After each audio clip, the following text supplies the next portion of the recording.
मैंने आत्मा से शुरुआत की, शरीर की शुरुआत की कि आत्मा ही है, और पूंछ जो है यही एक फुल बॉडी है, और ये सारे के सारे हाथ, पैर, नाक, कान, मुंह, लिम्स, हार्ट, फेफड़े, ये सब सहायक अंग हैं जो आत्मा के लिए भगवान ने बनाए हैं। आगे बढ़ते हैं। अब आते हैं दूसरी बात पर। आत्मा खत्म नहीं होती, शरीर खत्म हो जाता है। ये भी आपने सुना होगा, आत्मा अजर है, अमर है, शरीर नश्वर है। तो शरीर खत्म हो जाता है। इस जन्म में आत्मा को ये शरीर मिला है जीवन भोगने के लिए। जैसे एक ड्राइवर को एक गाड़ी मिलती है, उसी तरह के कल पुर्जे से, तो सभी तरह के कल पुर्जे से सुसज्जित, जिसको वो चलाता है, यहाँ से वहाँ जाता है। वैसे ही आत्मा इस शरीर में रहकर, या आप कह सकते हैं जैसे ड्राइवर बैठता है, वो अंदर बैठकर इसे चलाता है, यहाँ से वहाँ ले जाता है।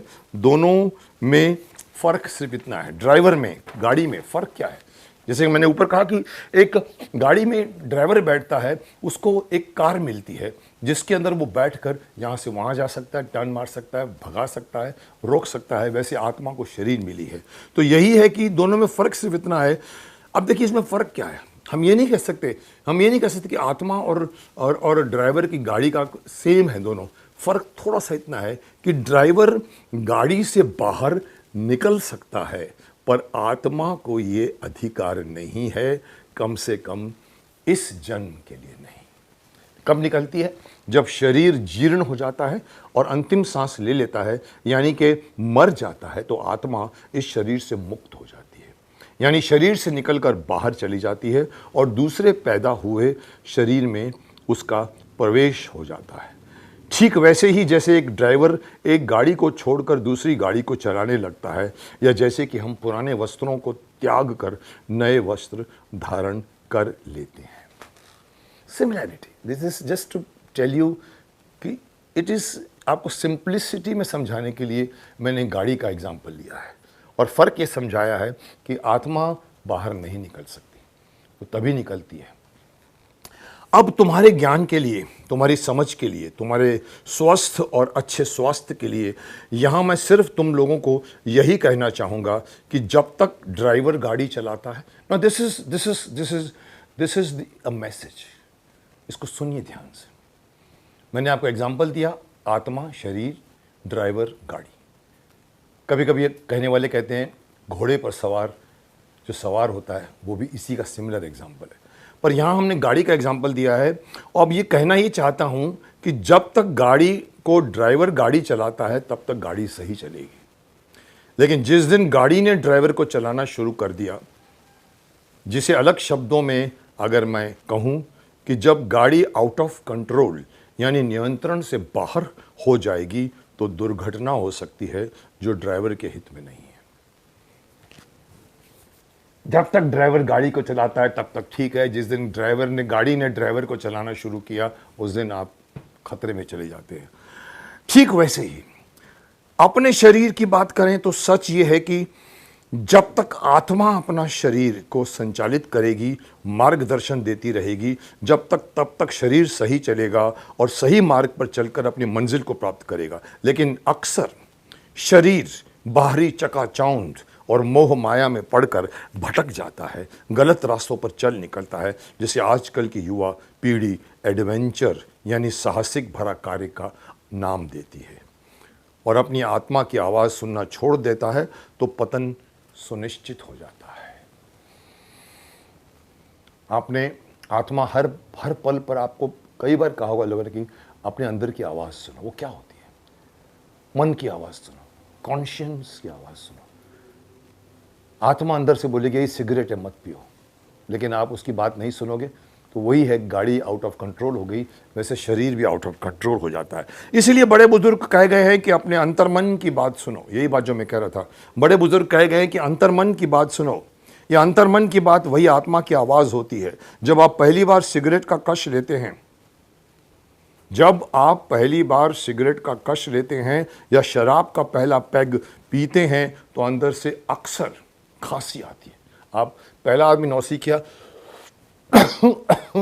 करेगा,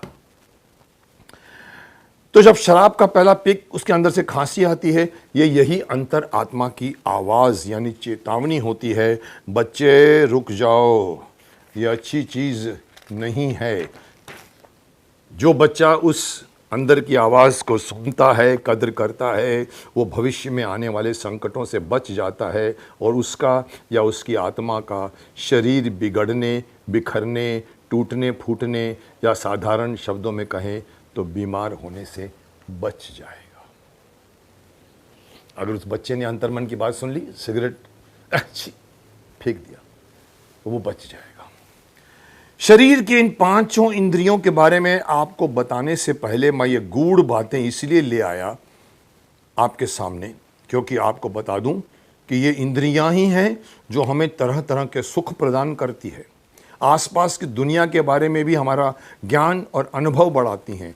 लेकिन साथ साथ ये भी कहा जा सकता है कि यही इंद्रियां ही हैं जो हमें बाहरी मोह माया के दलदल में भी खींच सकती हैं।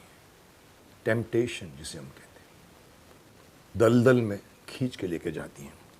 ये हमें खींच सकती है और पतन के रास्ते पर डाल सकती है। इसीलिए इनका उपभोग भी हमें सही सोच समझ कर ही करना चाहिए।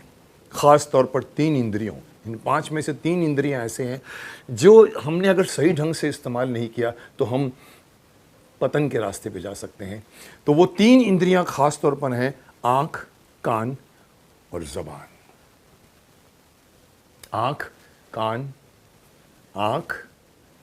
कान और ज़बान, इन तीनों पर नज़र रखना अत्यंत आवश्यक है। मैं कहूँ तो मैं ये कह सकता हूँ कि अच्छा देखना, अच्छा सुनना और अच्छा खाना भी अच्छी सेहत के लिए अनिवार्य है।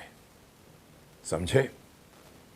अच्छा देखिए, अच्छा खाइए और अच्छा सुनिए, क्योंकि इसी के माध्यम से हमारे अंदर, जैसे मैं किल्विश की बात करता हूँ, किल्विश के बाशिंदों की बातें हमारे इन्हीं 3 मीडियम से जाती हैं। या तो आप अच्छा खाते नहीं, बुरा खाना शुरू कर देते हैं, दुनिया भर की चीज़ें खाते हैं, या आप दुनिया भर की चीज़ें सुनते हैं जो नहीं सुनना चाहिए, या दुनिया भर की चीज़ें देखते हैं जो नहीं देखनी चाहिए। तो स्पेशली इन 3 इंद्रियों पर आपका नियंत्रण होना चाहिए। सो बच्चों, 5 इंद्रियों के बारे में बताने से पहले मैंने तुम्हें ये बता दिया कि ये शरीर को क्यों प्रदान की गई हैं। मैं एक बार फिर दोहराता हूँ कि ये मस्तिष्क यानी ब्रेन को बाहरी दुनिया का ज्ञान और अनुभव हासिल करने के लिए होते हैं, और इन्हीं के माध्यम से मस्तिष्क अपने ज्ञान कोश, जिसमें यादाश्त प्रमुख है, मेन इज यादाश्त, मेमोरी, यादाश्त प्रमुख है, वृद्धि करता रहता है। कंप्यूटर में जैसे हम देखते हैं हमारे पास स्टोरेज स्पेस होता है जिसमें मेमोरी में हम फ़ोटो डाल देते हैं, अपने घर के एड्रेसेस डाल देते हैं, कोड डालते हैं, दुनिया भर के अपने काम किए हुए चीज़ों को स्टोर करते हैं। तो वो ये तीनों सारे के 5 इंद्रियां हमारे जो दिमाग के इसके जो ब्रेन को दुनिया के ज्ञान अनुभव हासिल कराती है, और इन्हीं के माध्यम से मस्तिष्क अपने ज्ञान कोश, जिसमें मेमोरी यादाश्त प्रमुख है, वृद्धि करता है और उस मनुष्य का एक व्यक्तित्व बनकर उभरता है। वैसे इंसान पैदा कुछ होता है, जिस राह पर चलता है वैसा बनकर उभरेगा।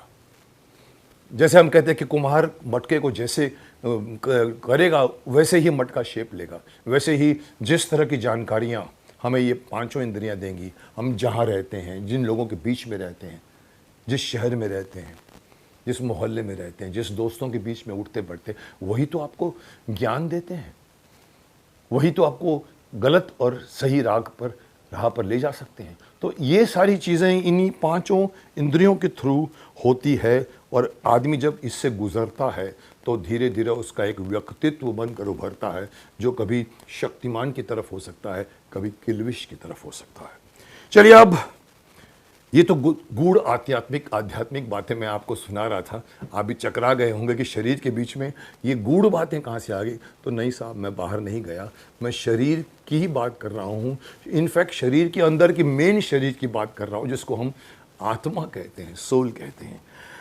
तो चलिए, गूढ़ आध्यात्मिक बातों से यथार्थ पर जहाँ हम वापस लौटते हैं, जहाँ हम चकित हो रहे थे अपने शरीर की इंजीनियरिंग सिस्टम को देखकर और समझकर, इसकी चकित, विस्मित असमंजित होने की क्रिया को जिसको आगे बढ़ाते हुए हम आते हैं अपने आँख, कान, नाक, ज़बान और त्वचा के गुणों पर, और सभी भी अपने आप से ऊपर वाले के बनाए हुए अजूबे। ये एवरी ऑल दिस 5 ऑर्गन्स, 5 अवयव अपने आप में अजूबे हैं।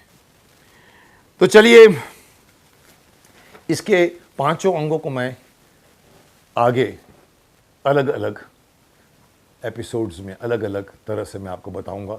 आँख के बारे में, कान के बारे में, नाक के बारे में, स्पर्श इंद्रियों के बारे में, स्वाद के बारे में। चलिए यहाँ पर हम इसको विराम देते हैं, फिर आगे बात करेंगे हम आँख के बारे में। सो वेट कीजिए।